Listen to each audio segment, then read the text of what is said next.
PPR vaccine నేను రాగానే stock కొత్తగా అంటే ఫామ్ పెట్టిన కొత్తలోనే పీపీఆర్ వ్యాక్సిన్తో నేను సమస్యలు ఎదుర్కొన్నాను కాబట్టి పీపీఆర్ వ్యాక్సిన్ని కరెక్ట్గా మెయింటైన్ చేయడం జరుగుతుంది. ప్రతి సంవత్సరం జనవరి నెలలో పీపీఆర్ వ్యాక్సిన్ వేయడం జరుగుతుంది.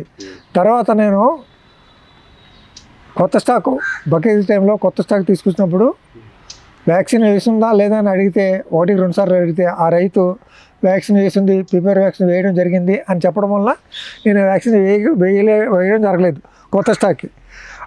నా పాత స్టాక్ ఇటువైపు ఉంటే కొత్త స్టాక్ అటువైపు ఉంటే వాటికి పీపీఆర్ అటాక్ అయింది, వీటికి పీపీఆర్ అటాక్ అవ్వలేదు. అంటే వ్యాక్సిన్ యొక్క పవర్ మీకు అర్థమయ్యేలా చెప్తున్నాను. ఇది నేను స్వయంగా నా ఫామ్లో చూసిన అనుభవం, అది నా వ్యక్తిగత అనుభవం అండి. అంటే వ్యాక్సిన్ వేసిన యానిమల్స్కి వ్యాక్సిన్ వేయని యానిమల్స్కి అంత డిఫరెన్స్ ఉందండి.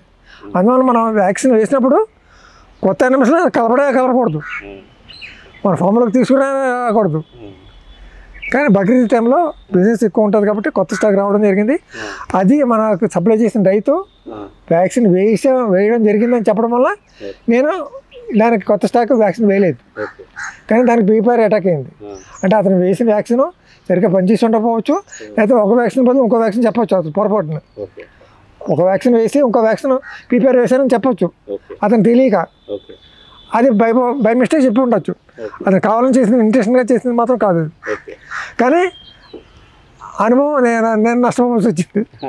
అందువల్ల రైతు ఇప్పుడు కూడా కొత్త స్టాక్ని ఎప్పుడైతే మనకు అమ్మిన రైతు మనకి బాగా తెలిసినప్పటికీ పీపీఆర్ వ్యాక్సిన్ వేసానని చెప్పినప్పటికీ మనం వ్యాక్సిన్ మన షెడ్యూల్ మన ప్రకారం మనం ఫాలో అయిపోవడం. తను ఆల్రెడీ వేసాడు అంటే ఒక వ్యాక్సిన్ వేసిన తర్వాత మళ్ళీ వెంటనే ఎన్ని రోజులకి వేస్తే దానికి ఏమైనా ఇబ్బంది ఉండదా? అలా కాదు, పీపీఆర్ వ్యాక్సిన్ వేసాడు అనుకోండి, ఆల్రెడీ మనం రెండోసారి వేసాం అనుకోండి, తెలియదు పీపీఆర్ వ్యాక్సిన్ వేసాడు అనుకోండి, అతను వేసిన తర్వాత మనం రెండోసారి వేయడం వల్ల బూస్టర్ డోస్ కింద పనిచేస్తుంది తప్ప దానికి సైడ్ ఎఫెక్ట్స్ ఏమి ఉండవు. అది ఒక బూస్టర్ డోస్ కింద పనిచేస్తుంది. అందువల్ల బూస్టర్ డోస్ మనమైనా సరే 15 days ఇవ్వాలి కూడా. ఒకవేళ అది కరెక్ట్గా వ్యాక్సిన్ చేసి ఉంటే వెల్ అండ్ గుడ్, మనం చేయాల్సిన అవసరం లేదు. ఒక లేదు అతని మీద నమ్మకం లేదు, సరిగ్గా చెప్పలేకపోయాడు, అతను టెక్నికల్ పర్సన్ కాదు, అతను నాలెడ్జ్ లేని వ్యక్తి, మనకు అమ్మిన రైతు, అలాంటప్పుడు మన షెడ్యూల్ ప్రకారం మనం వ్యాక్సిన్ వేసుకోవాలి. వ్యాక్సిన్లో పీపీఆర్ వ్యాక్సిన్ పిటిడిస్ రుమినెంట్స్ అనేది పీపీఆర్ వ్యాక్సిన్. దీనికి మేకలకి వస్తుంది, గొర్రెలకి వస్తుంది. మేకలకి ఎక్కువ వస్తుంది, గొర్రెలకి తక్కువ వస్తుంది, కానీ 2 యానిమల్స్కి వస్తుంది. 2 వాటికి మనం పీపీఆర్ వ్యాక్సిన్ వేయాల్సిందే.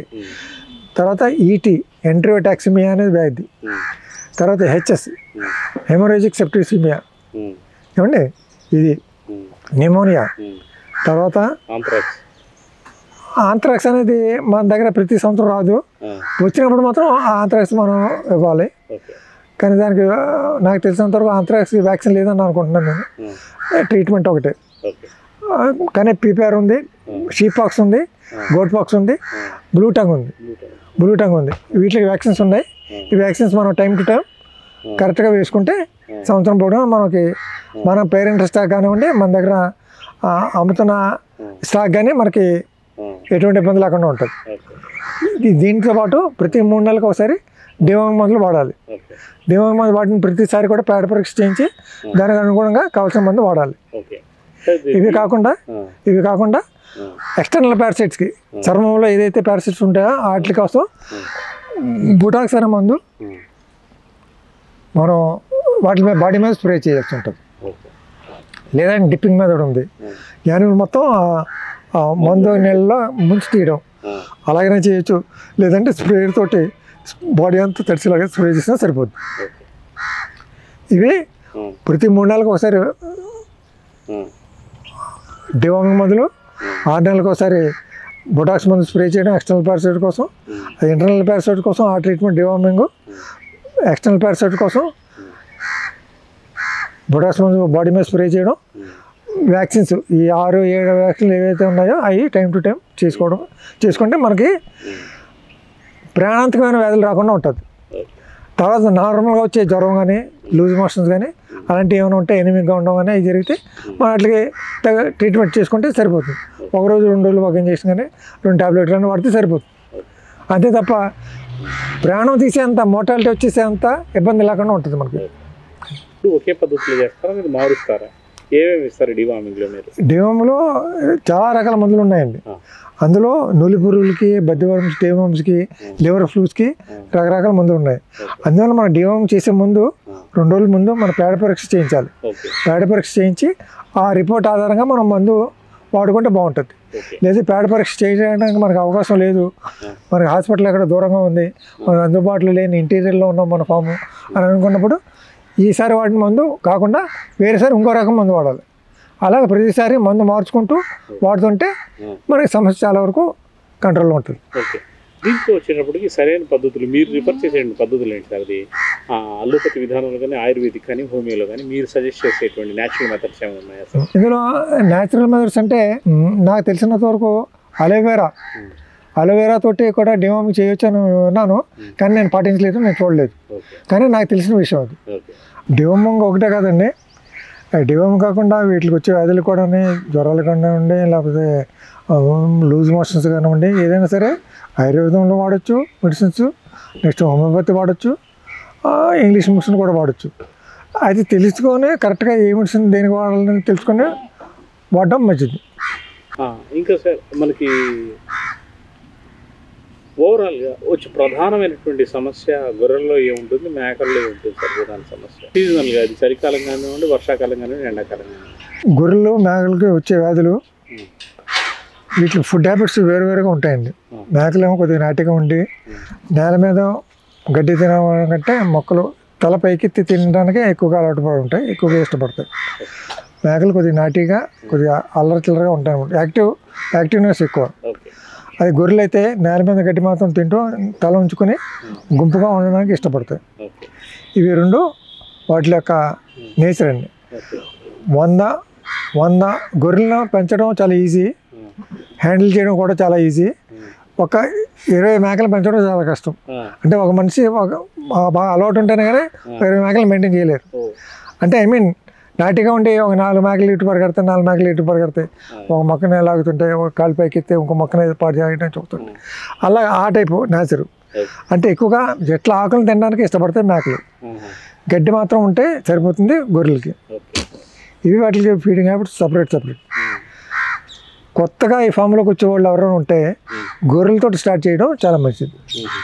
అది ఏ వయసుతో బెటర్ సార్? అది కనీసం పాలు తీసి 3 నుంచి 4 నెలల వయసు ఉన్న పిల్లలు తీసుకొచ్చి, అంటే కనీసం వయసు రికగ్నైజ్ చేయలేరు కాబట్టి బండ గుర్తుగా కనీసం 1 నుంచి 2 అంగుళాలు కొమ్ము వచ్చిన పిల్లలు, అది కూడా ర్యామ్ ల్యాంప్స్ అంటే మగ పోతు పిల్లలు తెచ్చుకొని పెంచి 1 సంవత్సరం పాటు పెంచి వాటిని ఏం తింటున్నాయి, వాటికి వచ్చే జబ్బులు ఏంటి, ఇవన్నీ ప్రాక్టికల్గా తెలుసుకొని వాటిని ఏ టైంలో ఏ మేత తింటున్నాయి, ఏ మేత తింటే ఏ విధంగా బరువు పెరుగుతున్నాయి అనే విషయాలను గమనించుకొని ఆ 30 మేకలు అమ్మి, అంటే మార్కెట్ ఎండ్ ప్రోడక్ట్ కూడా చూసి అప్పుడు స్టార్ట్ చేస్తే ఉంటే బాగుంటుందని నా ఉద్దేశం.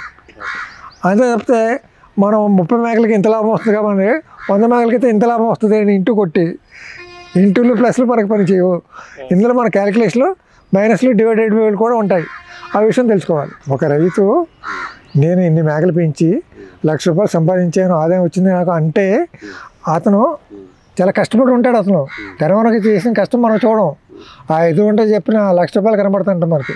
అది కాదు, 100 మేకలు పెంచితే ₹1,00,000 వచ్చినప్పుడు 500 మేకలు పెంచుతాం మనం అని 500 మేకలతో స్టార్ట్ చేయడం పొరపాటు. అంటే మనం ఏ రంగంలో దిగినా సరే మేకలు గొర్రెలు పెంచడమే కదా, గడ్డి వేస్తే పెరిగిపోతాయి అన్న కాన్సెప్ట్ కరెక్ట్ కాదు. దిగండి, మంచి చెడ్డ తెలుసుకోండి, ప్రాక్టికల్గా తెలుసుకోండి. 30 మేకలతో స్టార్ట్ చేయండి, వాటిని గ్రాడ్యువల్గా ఇంక్రీజ్ చేసుకుంటూ 50, 100, 200, 300, 400, 500 మీ కెపాసిటీ మీకున్న వనరులు బట్టి పెంచుకుంటే వెళ్ళండి. అంతే తప్ప ఒక్కసారి మన దగ్గర వనరులు ఉన్నాయి, మన దగ్గర పెట్టుబడి పెట్టడానికి డబ్బు ఉంది, స్తోమత ఉంది, మన దగ్గర 20 ఎకరాలు ఉందని స్టార్ట్ చేయడం మాత్రం పొరపాటు. 100 మేకలు పెంచడం కూడా చాలా కష్టం, 30 మేకలు పెంచడం కూడా చాలా కష్టం. 30 మేకలు పెంచి అనుభవం సంపాదించి గ్రాడ్యువల్గా 100 మేకలు చేసుకోండి, 200 మేకలు చేసుకోండి, అది కరెక్ట్ అయిన పద్ధతి. అంతే తప్ప ఒక్కసారి లాట్కి వెళ్ళొద్దు. మనం కొత్తగా వచ్చే రైతులు ర్యామ్స్ 30 తెచ్చుకొని పెంచుకోండి, సంవత్సరం పాటు పెంచండి, అమ్మండి. ఇంకో బ్యాచ్ తీసుకురండి, ఒక 3 నెలలు 6 నెలలు పెంచండి, అమ్మేయండి. అంటే ఈ విధంగా మనం 2-3 సార్లు మీరు బ్యాచ్లు తేవడం, అమ్మడం జరుగుతుంది, పెంచడం అమ్మడం జరిగింది. మీకు ఏదో అనుభవం వస్తుంది. ఫస్ట్ బ్యాచ్లో మీరు చేసిన పొరపాట్లు మీకు తెలుస్తాయి. ఆ పొరపాట్లు జరగకుండా సెకండ్ బ్యాచ్లో కరెక్ట్ చేసుకోండి. సెకండ్ బ్యాచ్లో వచ్చిన పొరపాట్లు కానివ్వండి, కష్టాలు మీరు అంచనా వేసుకొని థర్డ్ బ్యాచ్లో రెక్టిఫై చేసుకోండి. ఆ విధంగా ప్రతి బ్యాచ్కి మీరు రెక్టిఫై చేసుకుంటూ మీరు అనుభవం సంపాదించండి. ఆ తర్వాత మీరు ఎక్కువగా మీరు అప్పుడు పేరెంట్స్ ట్యాక్ వెళ్ళండి. అంటే